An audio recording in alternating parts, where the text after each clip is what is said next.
जय श्री राधे कृष्ण। आप सभी का आपके अपने YouTube channel VK Mishra present में बहुत बहुत स्वागत है। आइए आज आप सब सुनेंगे निर्जला एकादशी व्रत की कथा। आप सभी भक्तों को निर्जला एकादशी व्रत की ढेर सारी शुभकामनाएं। आप सभी के जीवन में भगवान विष्णु माता लक्ष्मी की कृपा से आप सभी को सभी प्रकार के सुख तथा समृद्धि की प्राप्ति हो। ज्येष्ठ मास शुक्ल पक्ष की एकादशी को निर्जला एकादशी, भीमसेनी एकादशी, पांडव एकादशी आदि नामों से जाना जाता है। यह व्रत त्रिदेवों का व्रत माना गया है। इस दिन शेष शैया पर विराजमान भगवान विष्णु की पूजा करनी चाहिए। इससे व्यक्ति के सभी प्रकार के पाप और ताप नष्ट हो जाते हैं।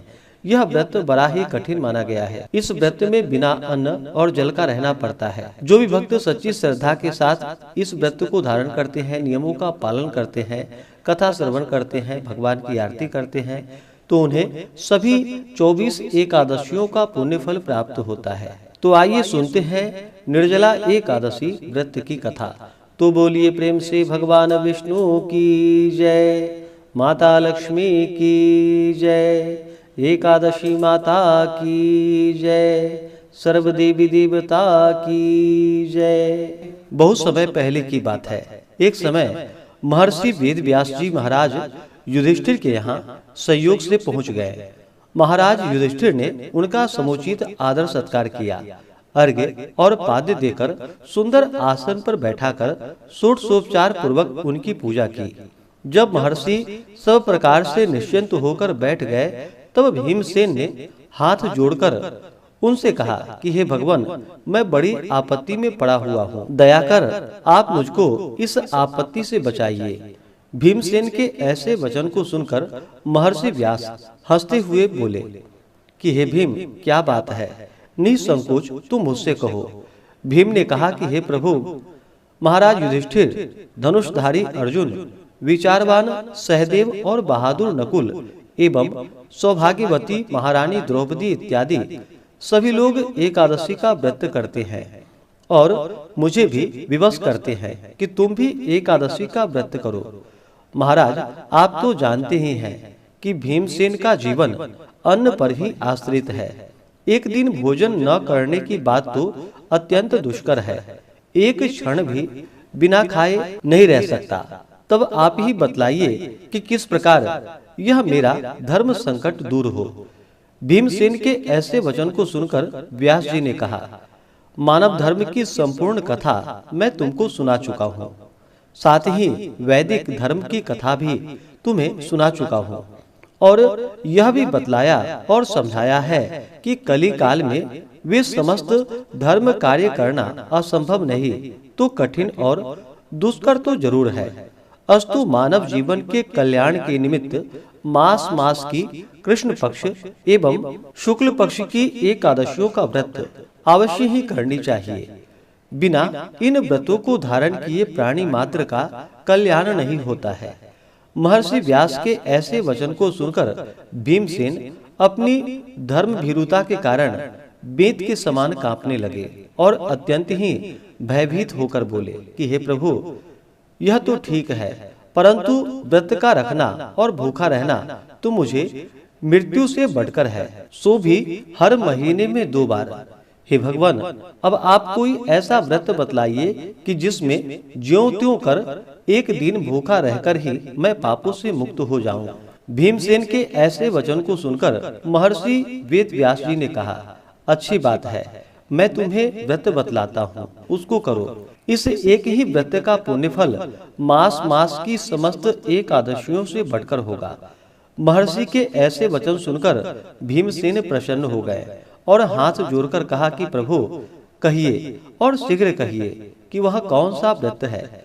महर्षि जी ने कहा कि यह व्रत ज्येष्ठ मास के शुक्ल पक्ष की निर्जला एकादशी का है। तुम श्रद्धा भक्ति सहित दशमी को सोते समय भगवान को प्रणाम कर उनकी मानसिक पूजा करो और हाथ जोड़कर अपने मन में इस प्रकार संकल्प करो कि हे प्रभु, कल मैं ज्येष्ठ मास के शुक्ल पक्ष की निर्जला एकादशी का व्रत करूंगा। मुझे शक्ति दो, मैं अपने व्रत को पूर्ण कर सकूं। इस प्रकार प्रार्थना कर दूसरे दिन निर्जला एकादशी का दिन होगा। उस दिन बिना खाए पिए निराहार और निर्जल रहो, यहाँ तक कि आचमन इत्यादि में भी जल ग्रहण न करो। इस व्रत के प्रभाव से स्त्री हो अथवा पुरुष सभी के मंदराचल जैसे भीषण और महान पाप भी अवश्य ही नष्ट हो जाते हैं। इस व्रत में गोदान का बड़ा महत्व है, अर्थात गोदान अवश्य करनी चाहिए। यदि कोई गोदान देने की सामर्थ्य न रखता हो तो उसे तांबा, पीतल या मिट्टी का पानी भरा हुआ घड़ा, उसमें थोड़ा सा सोना छोड़कर और उसे नवीन वस्त्र में लपेटकर ब्राह्मण को श्रद्धा और भक्ति पूर्वक दान करना चाहिए। इस प्रकार जल दान देने एवं स्वयं व्रत समाप्ति तक जल न ग्रहण करने वाले प्राणियों को एक एक क्षण में कोटि कोटि गोदान का पुण्य फल प्राप्त होता है। उस दिन यह कार्य अर्थात यज्ञ, दान एवं जपादि कार्य करने को अक्षय फल की प्राप्ति होती है। इस प्रकार श्री कृष्ण जी ने स्वयं कहा है, अतः फिर दूसरा पुण्य कार्य करने की क्या आवश्यकता है। विष्णु लोक की प्राप्ति इसी निर्जला व्रत के ही द्वारा हो सकती है। इस दिन फलाहार करना चाहिए। अन्न खाने वाले की अनेकों प्रकार की दुर्दशाएं होती है और वे चांडाल स्वरूप समझे जाते हैं। इस व्रत के प्रभाव से चोर, गुरुद्वेषी एवं हर प्रकार के पापियों का उद्धार हो जाता है। श्रद्धालु स्त्री एवं पुरुषों को विशेष कर्तव्य उनका यह है कि शेष शैया पर स्थित श्री विष्णु भगवान की भक्ति पूर्वक पूजा एवं धेनु दान तथा ब्राह्मणों को मिष्ठान का भोजन कराकर दक्षिणा देकर संतुष्ट करना चाहिए। निर्जला व्रत रखने वाले को गौ, वस्त्र, छत्र, शैया, कमंडलू आदि वस्तुओं का प्रेम पूर्वक भक्ति सहित दान करना चाहिए। उपाहन दान करने से स्वर्ग गमन के हेतु स्वर्ण विभूषित रथ प्राप्त होता है और जो इसको भक्ति पूर्वक श्रवण करता है तथा कीर्तन इत्यादि करके रात्रि जागरण करते हैं, वे मनुष्य बिना विघ्न स्वर्ग को प्राप्त होते हैं। तो बोलिए प्रेम से भगवान विष्णु की जय। निर्जला एकादशी तिथि प्रारंभ समय 6 जून 2025 दिन शुक्रवार सुबह 6:34 और एकादशी तिथि की जो समाप्ति है वह 7 जून 2025 दिन शनिवार सुबह 4:50 पे एकादशी तिथि की समाप्ति है।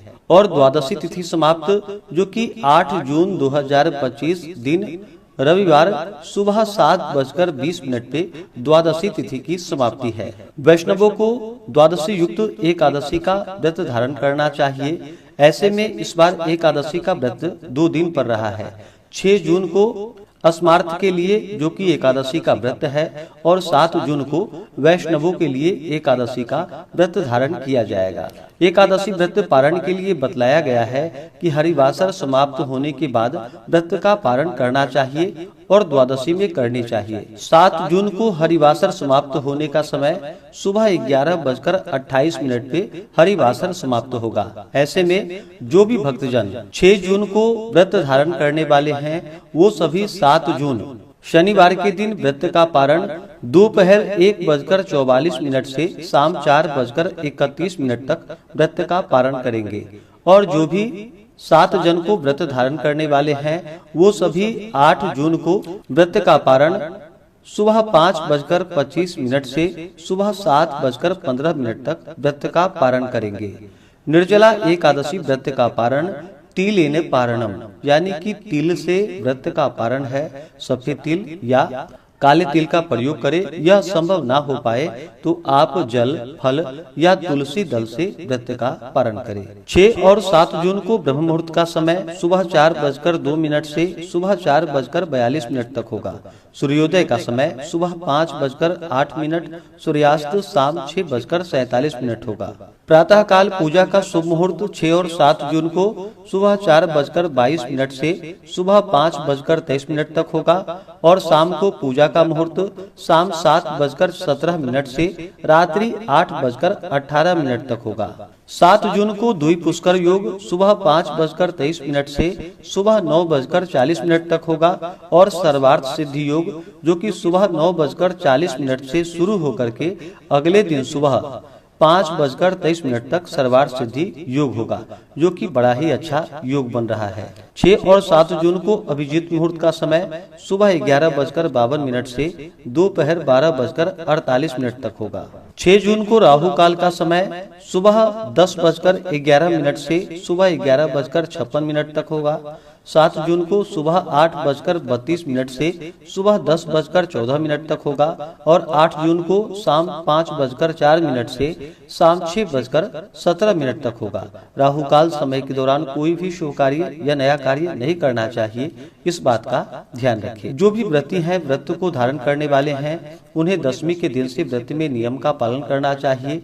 दशमी तिथि के दिन शुद्ध और सात्विकता का पालन करें। ब्रह्मचर्य का पालन करते हुए एकादशी व्रत का स्मरण करते हुए सूर्यास्त से पहले ही दशमी तिथि के दिन भोजन ग्रहण कर ले। रात्रि एकादशी व्रत और भगवान विष्णु के नामों का स्मरण करते हुए सोए।